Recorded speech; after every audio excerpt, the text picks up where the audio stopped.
There was a document that was released by the German government, in other words, an official document, and that document was called, let me just get my information here, it came from the Deutscher Bundestag, in other words, it's an official document, and it's Drucksache 17, that means press release 17/12051, and it was released in 2013, and based on research in this field around possible epidemics and catastrophes, and how the state should respond to those.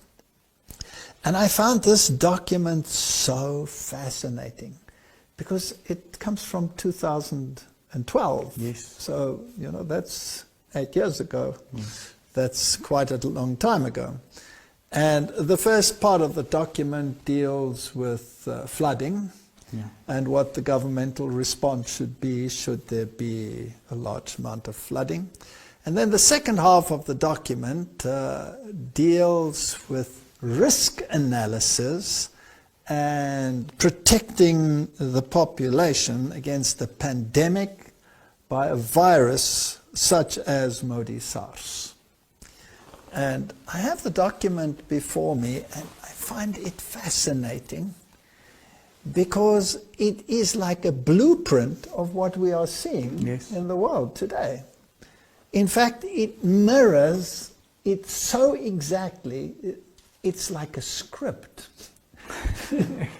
It's like a script. So the document gives a analysis of how this thing will pan out. And it says, what is the probability of this thing happening? And they say, highly probable. So this is going to happen. Yes. So it's a blueprint for how to react when it does happen.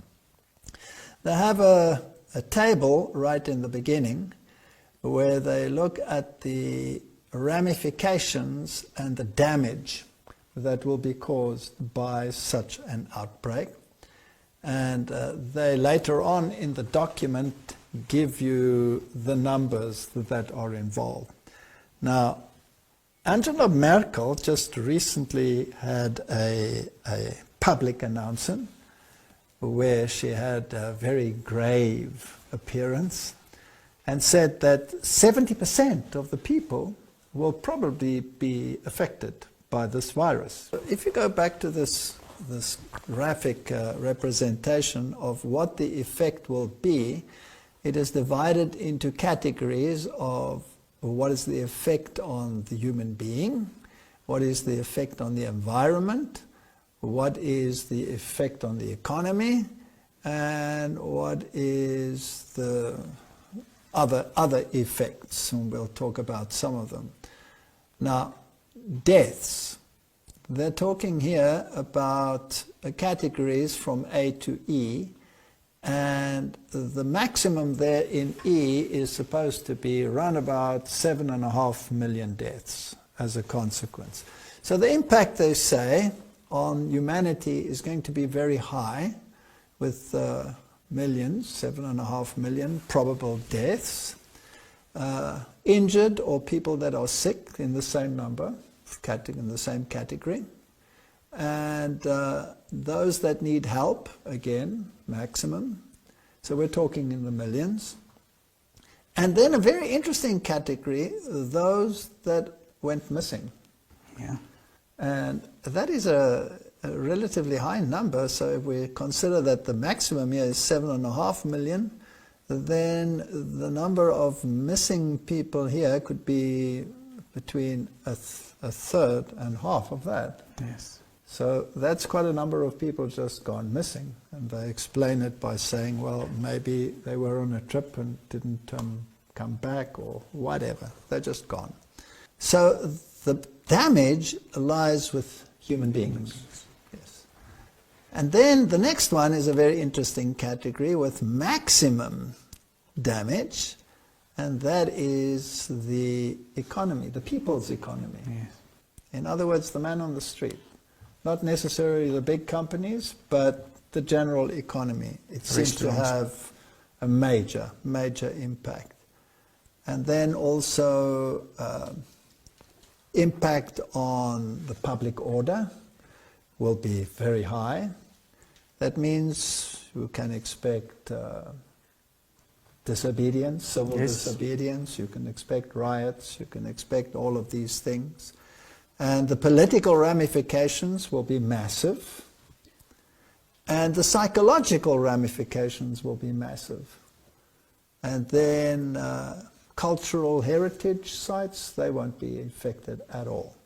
So it seems as if the economy, especially the people's economy, humanity in general, and the political ramifications will be maximum. Politically, also with the disappearances, it gets interesting because some of the critics in China have just disappeared. Nobody knows where they are. Yes. This pandemic will be worldwide. It will be a worldwide pandemic because you cannot contain a virus, obviously. Yes. And what will be the probable vector? What will be the one that will cause the problem? So the scenario is that they have here is a hypothetical Modi SARS virus. And then they say, for example, SARS coronavirus COVID. Yeah. That's interesting. That is now 8 years ago. So the probable virus could be the coronavirus, or then they throw in there the H5N1 influenza virus, or even some other like HIV or something. But the first one they mention is SARS coronavirus COVID. And this virus was first isolated around about 2012 in 6 patients. Now it's interesting that if you take that same number today, that's also where it would have started. Yes. But there was no pandemic at that stage regarding this virus. Now, let's describe what happens. They're saying in this article, they're talking about the incubation time of the virus and how long it will take before you develop symptoms. That would be 5 days, and then 14 days before it manifests itself strongly. And what it does, it attacks the respiratory system, and you can become dizzy and you can get cramps and the lethality. And now lethality is an interesting term. It's those that will die as a consequence of the infection. In other words, not of the whole population, but of those that infected will be high. So what does that really mean? And then where will it appear? That's interesting. They say it will appear or be manifested particularly in Asia, North America, and Europe. Yes. When will this happen exactly? And they say this will occur in February in Asia. Now, isn't it interesting that this virus broke out in Asia in February? Now, this is 8 years ago that they're saying that it will probably come from Asia, and then a couple of weeks later, its dimensions will be realized, and then in April, it will be identified as Modi SARS or coronavirus, and then it will come to Europe and the United States. So it comes out of Southeast Asia, which is China, and it'll come from the marketplace where the animals are, and that's exactly what happened. Now, I find this rather fascinating that it is following this plan. And then only 2 people who had been in Asia will bring the disease to Europe, and from there it will spread rapidly. So how long will this development continue? And we can have new cases appearing all the time. but it seems as if the duration will probably be 3 years. So this document says 3 years. Yes. So when we get back to what the media is saying today, they said a few weeks, Yeah. then they said 3 months, then I think Donald Trump said 6 months. That's it. And now the latest already is an announcement in Germany that the restrictions as a consequence of the virus at this stage is estimated to be about 2 years. So we're getting very close to the 3 years. Yes. And then they have a graph here as to how it pans out. And you will see on the graph that on the one hand they have the number of people that get sick in percentage, and at the bottom they have a 3-year period in days.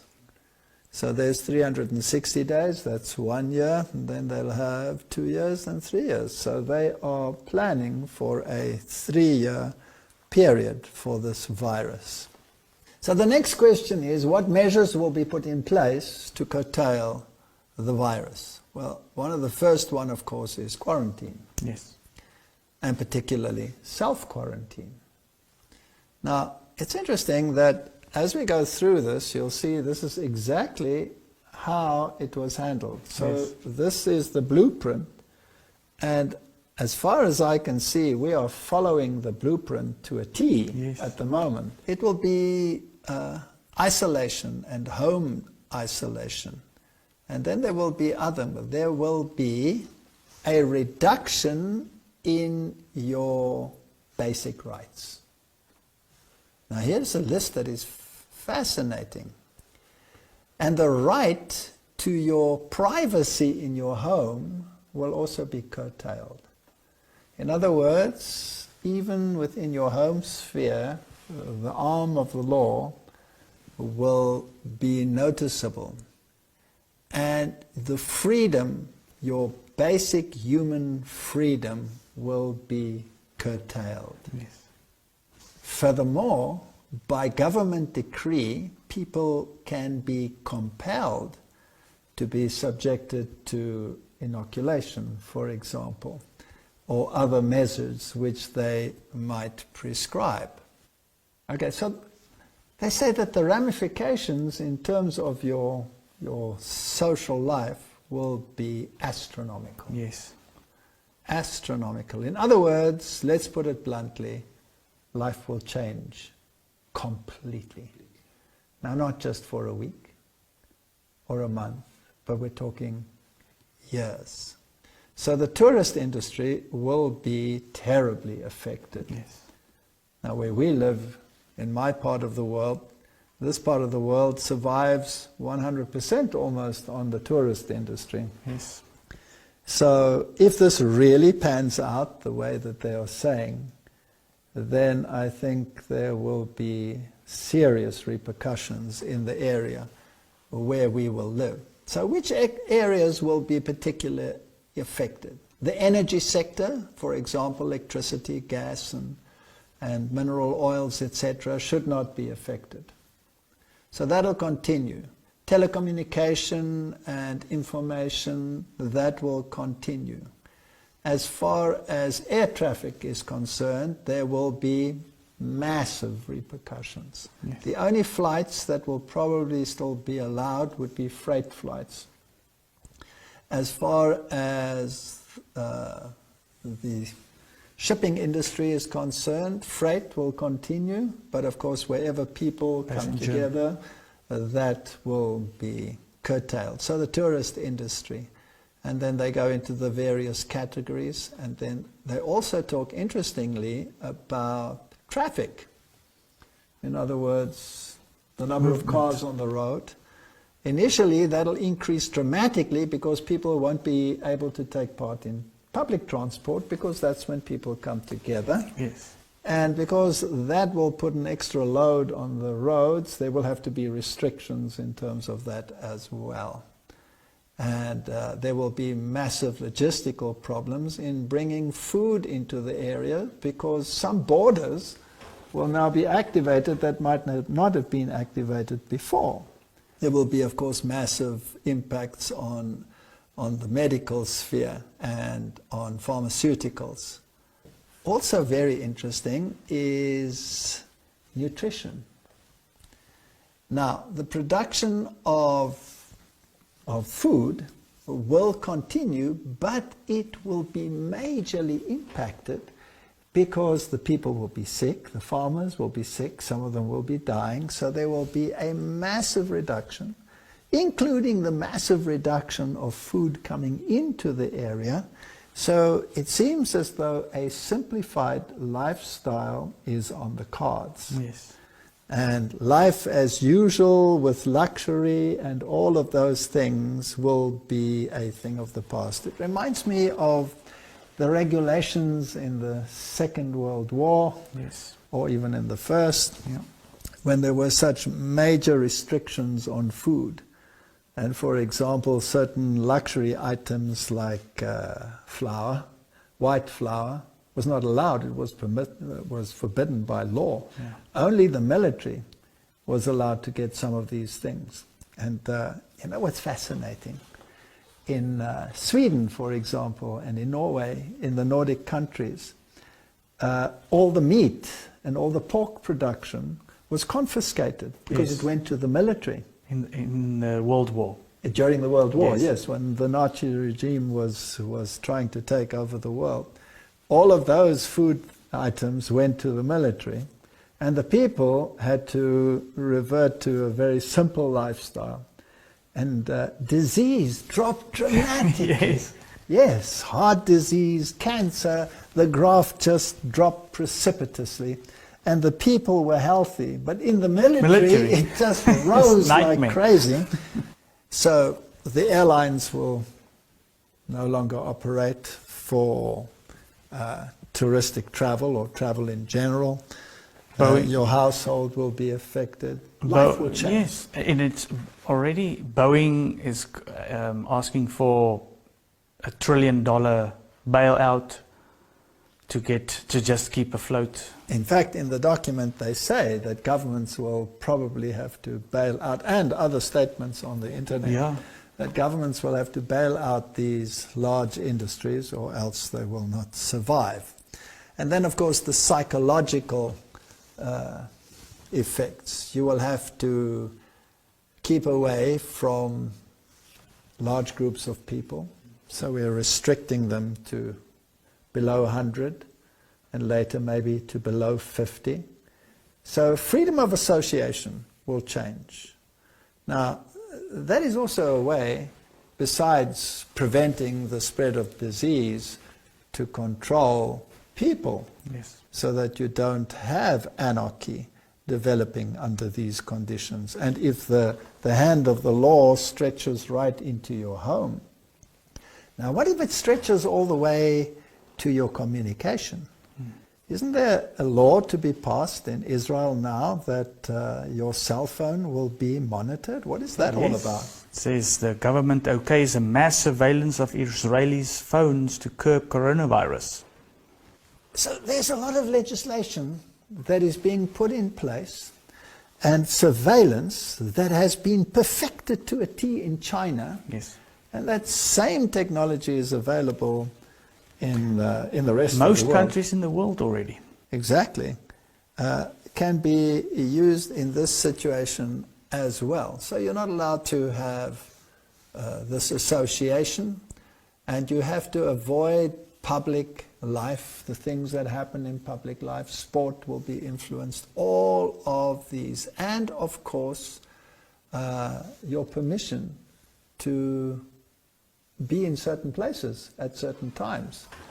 So what is the impact going to be? Well, small industry will suffer the most. Already the cafes are closing. Any privately owned little industry will not be able to probably survive this. And I find this rather interesting. And I don't think we have to say any more about the document, because it is a blueprint that is being followed to a T. Yes. And I think about a conversation I had with a young person about a year ago. And that person was vehemently against the idea that we are living close to the end of time. And we have a little garden. It's not a very big garden, but it produces some tomatoes and some vegetables and a lettuce here and a lettuce there. Yeah. And they were questioning why we would do that, why we would bother. I mean, why not just go down the road and go to Costco? And I said to that young person, this is a year ago, I said to this young person, what if you go to Costco and the store is empty? What if there's nothing on the shelf? What are you going to do then? And they looked at me as if I had fallen off a bus and said, are you crazy? It's never been like that, and it won't be like that in the future. And I said, well, you better pray that it stays that way. And just 1 year later, the shelves are empty. Now, I'm not being a fearmonger, but if this is a reality, then I believe that we could be very close to the time that we have been waiting for, and it's not going to be a pleasant time. It's going to be a hard time. And as anarchy increases and as laws are enacted that enforce the new status quo, then we will see major changes in the world. Now already the governments have announced that they have released the military to take care of some of these issues. Certain personnel will be empowered to enforce these laws. Already in France, if you are on the street after a certain time, you will be fined. Yes. And these laws will become more and more stringent. Hasn't Donald Trump released the National Guard? Yes. 1,000 troops in 6 states in response to coronavirus. And national states of emergency have been declared in various countries already. Now the next move after a state of emergency is martial law. Yes. Now what if martial law is applied? Because the interesting thing about martial law is it overrides the law of the land. Yes. That means that if martial law is declared, then the constitutions are no longer